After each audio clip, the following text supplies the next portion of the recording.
तर चला बघूया 90% प्रश्न इथूनच येणार. काय बघा, काय असतं परीक्षेमध्ये वारंवार जे टॉपिक विचारले जातात ते टॉपिक आपण आज बघणार आहोत. ठीक आहे. आणि त्या टॉपिकवर विचारले जाणारे दरवर्षी विचारले जाणारे वेगवेगळे प्रश्न आणि काही प्रश्न असे आहेत की ते दरवर्षी विचारले जातात आणि ह्या वर्षी सुद्धा विचारण्याचे खूप चान्सेस आहेत. त्यामुळे आपण ते बघूयात कोणते. पण त्याआधी काय करायचं, तो व्हिडिओ शेवटपर्यंत बघायचा आहे आणि चॅनलला सबस्क्राईब केल्यानंतर चॅनलला लगेच जाऊन सबस्क्राईब करा, जेणेकरून आपण असेच नवनवीन व्हिडिओ तुमच्यापर्यंत पोहोचवत असतो. बरोबर. आणि व्हिडिओ जर आवडला तर नक्की लाईक करायला विसरायचं नाही. चला बघूया आपण नेमकं कोणते टॉपिक जास्त वेटेजचे असतात, म्हणजे कोणते टॉपिक जास्त महत्त्वाचे असतात आपल्या स्कॉलरशिपच्या परीक्षेच्या दृष्टिकोनातून. स्कॉलरशिप कोणती, तर चौथीची. बरोबर. चौथीची सुद्धा आणि सातवीची सुद्धा. ठीक आहे. पण आपण आज चौथीची बघणार आहोत. तर बघा, सर्वात महत्त्वाचा जो पहिला टॉपिक येतो तो म्हणजे मनींचा. मनी खूप खूप म्हणजे खूप इम्पॉर्टंट असतात. कारण मनींवर एक प्रश्न तर 100% विचारला जातो. हमखास विचारला जातो. लिहून घेऊन जा. कारण काय असतं माहिती का, मनी खूप महत्त्वाचे असतात. कारण हा वेळ खाणारा आणि वाचनाचा भाग असतो आपला. त्याच्यामुळे मुलांचं वाचन जर कमी राहिलं तर हा आपला इथं मार्क खातो आणि हाच आपला ग्रेस मार्क ठरतो. त्याच्यामुळे तुम्ही काय करायचं, तर आपला मनींचा व्हिडिओ जाऊन नक्की बघायचा आहे, जेणेकरून तुम्हाला मनींमध्ये मार्क जाणार नाही. आता मनींमध्ये असे काही प्रश्न आहेत की जे दरवर्षी विचारले जातात. तर आपण बघू कोणते प्रश्न असे आहेत की जे दरवर्षी वारंवार विचारले जातात आणि ह्या वर्षी सुद्धा विचारू शकतात. तर बघा, पहिला जो प्रश्न आहे, उंटावरून शेळ्या आखणे. हा प्रश्न माझ्या मताने मागच्या वर्षी विचारला गेला होता आणि त्याच्या 2 वर्ष आधी सुद्धा विचारला गेला होता. काय, तो उंटावरून शेळ्या आखणे हा प्रश्न वारंवार विचारला जातो. का, त्याचा अर्थ काय होतो, तर दुर्लक्ष करणे. काय करणे, दुर्लक्ष करणे. उंटावरून शेळ्या आखणे याचा अर्थ काय, तर दुर्लक्ष करणे. बरोबर. त्याच्यानंतर अति तिथे माती. अति तिथे माती म्हणजे काय, सर्वांना माहितीच आहे. माती जास्त असणे, जास्त केल्यास नुकसान होते. शेतात माती असणे काहीच नाही, तर जास्त केल्यास नुकसान होते. म्हणजे काय, तर अति तिथे माती, जास्त असल्यास नुकसान होते. बरोबर. त्याच्यानंतर नाचता येईना अंगण वाकडे. याचा अर्थ काय होतो, अंगण वाकडे आहे, स्वतःची चूक दुसऱ्यावर ढकलणे, नाचणे, खेळणे. तर स्वतःची चूक दुसऱ्यावर ढकलणे म्हणजे काय, तर नाचता येईना अंगण वाकडे म्हणजे काय, स्वतःला तर जमत नाही पण आपण आपल्याकडनं काही चूक झाली तर ती दुसऱ्यावर उठून द्यायची. याला काय म्हणतात, नाचता येईना अंगण वाकडे. त्याच्यानंतर थेंबे थेंबे तळे साचे. थेंबे थेंबे तळे साचे म्हणजे काय, पाणी साचणे. थोडं थोडे साठवले तर मोठे होते. तळे मोठे आहे, पाणी वाहते. तर थोडे थोडे साठवले तर मोठे होते. थोडे थोडे साठवले तर मोठे होते. बस असे हे जे 4 प्रश्न हे वारंवार विचारले जातात. असे बरेच प्रश्न आहे, पण हे 4 प्रश्नावर जास्त भर असतो परीक्षा घेणाऱ्यांचा. ठीक आहे. त्याच्यामुळे काय करा, हे प्रश्न तर तुम्ही कराच, पण याच्यासोबत आपला मनींचा व्हिडिओ जाऊन बघा, जेणेकरून तुमचा मनीवर मार्क जाणार नाही. मनी म्हणजे काय असतं माहिती का, हा उंटावरून शेळ्या आखणे. मग खरंच उंटावर बसून हा शेळ्या आखतोय का, किंवा शेळ्या चारतोय का, नाही. याचा अर्थ असं न घेतात या मनींचा वेगळा काहीतरी अर्थ निघतो. आणि मग याचा कोणता अर्थ निघतो, दुर्लक्ष करणे, जास्त केल्यास नुकसान होते, स्वतःची चूक दुसऱ्यावर ढकलणे, थोडे थोडे साठवले तर मोठे होते. असे बऱ्याच मनी आहेत. आणि तो मनींचा व्हिडिओ तुम्ही नक्की जाऊन बघा. आपण डिस्क्रिप्शन बॉक्समध्ये त्याची लिंक सुद्धा दिलेली. ठीक आहे. चला पुढे बघू अजून कोणता टॉपिक जास्त महत्त्वाचा आहे.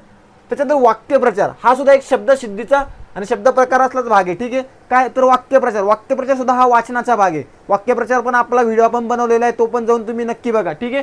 तर काय असतं, आता बघा, हे 4 प्रश्न वारंवार विचारले गेलेले पेपरामध्ये, कारण या 4 प्रश्नांवर परीक्षा घेण्याचा जास्त दृष्टिकोन असतो. बघा, हातवर करणे. हातवर करणे म्हणजे तो खरंच हातवर करतोय का, नाही, त्याचा एक वेगळा अर्थ निघतोय. त्यालाच काय म्हणतो आपण, वाक्यप्रचार म्हणतो. म्हणी वेगळ्या, वाक्यप्रचार वेगळ्या. बरोबर.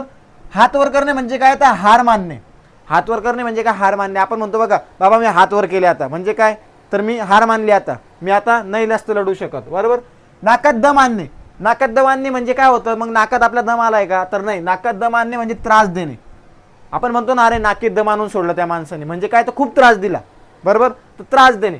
त्याच्यानंतर डोळ्यात तेल घालून पाहणे. मग डोळ्यात खरंच तेल ओतलंय का त्याने, किंवा डोळ्यात खरंच तेल घातलंय का, तर नाही. त्याचा अर्थ काय होतो, तो खूप लक्षपूर्वक पाहणे.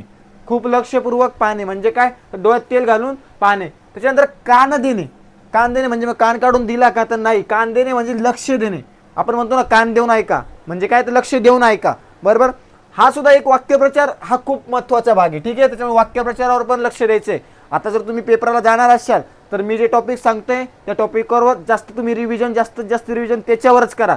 जे येत नाही त्याच्याजवळ आता लक्ष देऊ नका. समजलं का. आता बघा पुढे काय, अजून कोणता टॉपिक, तर समानार्थी शब्दाचा. हा एक मोस्ट इम्पॉर्टंट टॉपिक आहे परीक्षेच्या दृष्टिकोनातून. समानार्थी शब्दावर हमखास 1 प्रश्न, 1 ते 2 प्रश्न, 1 तर 2 प्रश्न, 1 किंवा 2 हे विचारले जातात. असं होणारच नाही की समानार्थी शब्द ह्या पेपरात विचारलाच नाही. समानार्थी आणि विरुद्धार्थी शब्द 100% विचारला जातो. समानार्थी शब्द बघू आपण. समानार्थी शब्दामध्ये पाणी हा शब्द खूपदा विचारला गेला. पाणी. मग पाणीचा समानार्थी शब्द कोणता याच्यापैकी, जल, आग, हवा, जमीन. तर जल हा काय, तर पाणीचा समानार्थी शब्द आहे. बरोबर. माता या समानार्थी शब्द कोणता आहे? माता म्हणजे काय? तर आई, जननी आहे की नाही? तर आई म्हणजे आपला ऑप्शन नंबर 2 बरोबर. आकाश, आकाशाचा समानार्थी शब्द आकाश. आकाशला काय म्हणतो आपण? अंबर म्हणतो, नभ म्हणतो, बरोबर आहे की नाही? जमीन, नभ, पाणी, वारा, तर नभ. ऑप्शन नंबर 2 म्हणजे बी. राजा याचा समानार्थी शब्द, राजाचा समानार्थी शब्द काय होईल? सेवक, नरेश, प्रजामंत्री, तर नरेश. नरेश म्हणजे काय? तर राजा. बघा किती फोकस समानार्थी शब्दांना सुद्धा दिलाय. खूप महत्त्वाचे समानार्थी शब्द. समानार्थी शब्दांचा पण आपण व्हिडिओ टाकलेला आहे, तो पण जाऊन तुम्ही नक्की बघा, जेणेकरून तुम्हाला 100% पेपरात फायदा होईल आणि तुम्ही सुद्धा याच्यावर खूप सारं वाचन करा. आता विरुद्धार्थी शब्द बघू.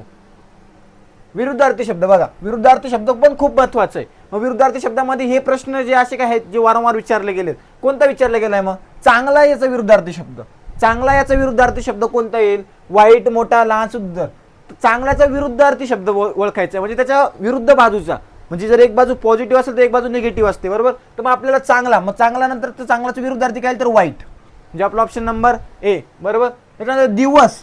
दिवसचा विरुद्धार्थी शब्द ह्या याच्यामध्ये खूप मुलं गोंधळतात. मग दिवसचं सर दिवस म्हटल्यानंतर तर मग सकाळ पण येते, संध्याकाळ पण येते, दुपार पण येते. मग याचा आपण कोणता विरुद्धार्थी शब्द घ्यायचा? तर दिवसचा विरुद्धार्थी शब्द आपण रात्र घ्यायचा, ना की सकाळ, ना दुपार, ना संध्याकाळ.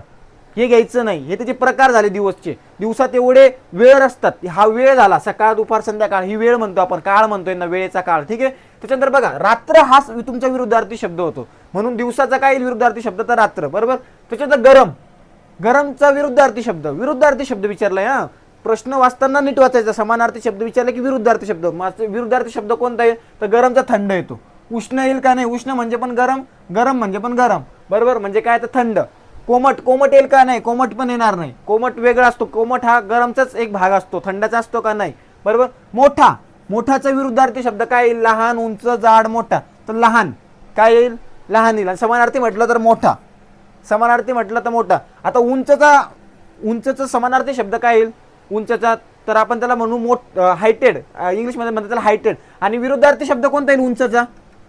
उंचचा कमेंट करून सांगा तुम्ही. ठीक आहे. चला पुढे बघू आपण लगेच. अजून एक महत्त्वाचा वाक्यातील प्रकार आणि काळ. वाक्यातील प्रकार आणि काळ. काळावर तर हमखास एक प्रश्न पडतो म्हणजे पडतो. ठीक आहे. काळाचा व्हिडिओ आपण टाकलेला आहे. ज्यांना काळामध्ये जर काही प्रॉब्लेम असेल त्यांनी जाऊन तो व्हिडिओ नक्की बघा, बरोबर. काळ काय? काळ. काळ काय असतं? काळ तर काळाचे किती प्रकार असतात मुख्यतः? भूतकाळ, वर्तमान काळ आणि भविष्यकाळ. म्हणजे काय? भूतकाळ म्हणजे काय? जी घडून गेली, जी गोष्ट घडून गेली मागं. वर्तमान काळ म्हणजे काय? जी गोष्ट सध्या घडते. जसं की मी आता सध्या शिकवतोय म्हणजे काय? तर सध्या ती घडते. जसं की तुम्ही बघतायत म्हणजे सध्या ती गोष्ट घडतेत आणि घडणार आहे. तुमचा पेपर होणार आहे, झालाय का? किंवा होतोय का? नाही, होणार आहे. मग ते गेली भविष्य काळात, बरोबर. मग याच्यावर सुद्धा खूप सारे प्रश्न विचारले जातात. तुमचे 4थीसाठी हे मुख्य 3च प्रश्न विचारले जातात. 8वीसाठी थोडं डीपमध्ये असतं. 4थीसाठी काय विचारतात बघा. तो खेळतो हा कोणता काळ? तो खेळतो. तो याच्यावरनं काळ ओळखायचा. क्रियापदावरनं. खेळतो तो काय? तो म्हणजे काय? तो वर्तमान काळ. सध्या तो खेळतोय. तो खेळतो. तो खेळतो. खेळलाय का? खेळून झालाय का? किंवा खेळणार आहे का? नाही, तो खेळतोय सध्या. म्हणजे काय? तर तो झाला वर्तमान काळ. ती शाळेत गेली. ती शाळेत गेली. निघून गेली. ती जाते का? किंवा जाणार आहे का? तर नाही, गेली ती म्हणजे झाली, घडून गेली ती क्रिया. म्हणून हा काय झाला? भूतकाळात गेली ती गोष्ट. कशात गेली? भूतकाळात. भूतकाळ म्हणजे असं काही नाही भूतकाळात गेली म्हणजे काय भूतांच्या काळात गेली का? असं नाही. तर मागच्या आत्तापासूनच्या 1 सेकंद पण मागं गेलो आपण तर तो झाला आपला भूतकाळ. आणि 1 सेकंद पुढे गेलो तर तो झाला आपला भविष्यकाळ, बरोबर. मी उद्या येईन. येईन. येईन. येईन आली का अजून? किंवा येते का? तर नाही, येणार आहे. म्हणजे कोणता काळ झाला तो? तर तो झाला भविष्यकाळ. अजून भविष्यात घडणारी ती गोष्ट, ती क्रिया घडणार आहे, ती क्रिया घडली का? नाही, म्हणून काय? तर भविष्यकाळ. राम जेवतो. राम काय करतो? जेवतो. राम जेवतो म्हणजे काय? तर वर्तमान काळ. जेवलाय का? किंवा जेवणार आहे का? तर नाही, तो सध्या जेवतोय. म्हणजे काय? क्रिया ती चालू आहे, सध्या चालू काळात आहे. म्हणजे काय? चालू काळात काय होतं आपण? तर वर्तमान काळ म्हणतो. बरं, समजलं? वर्तमान काळ, बरोबर. अजून कोणता टॉपिक आहे महत्त्वाचा? तर शब्दसमूहासाठी एक शब्द. शब्दसमूहासाठी एक शब्द हा पण एकदम खूप मोस्ट इम्पॉर्टंट टॉपिक आहे. ठीक आहे. याच्यावर पण खूप भर दिला जातो. ठीक आहे. त्याच्यामुळे याचा सुद्धा व्हिडिओ आपण आपल्या यूट्यूब चॅनलवर टाकलेला आहे. जर तुम्हाला बघायचं असेल तर लगेच चॅनलला सबस्क्राईब करा आणि व्हिडिओ जाऊन बघून घ्या. कोणता समूहासाठी एक शब्द. आता बघा याच्यावर कोणते प्रश्न जास्त वारंवार विचारले जातात? हेच प्रश्न येतील असे नाही आहे, याच्यापेक्षा वेगळे प्रश्न पण येऊ शकतात. पण काय असतं माहिती का? ह्या प्रश्नांवर जास्त भर दिला जातो. समजलं? असे प्रश्न बऱ्याचदा विचारले गेलेले म्हणजे रिपीट झालेले क्वेश्चन येते. समजलं?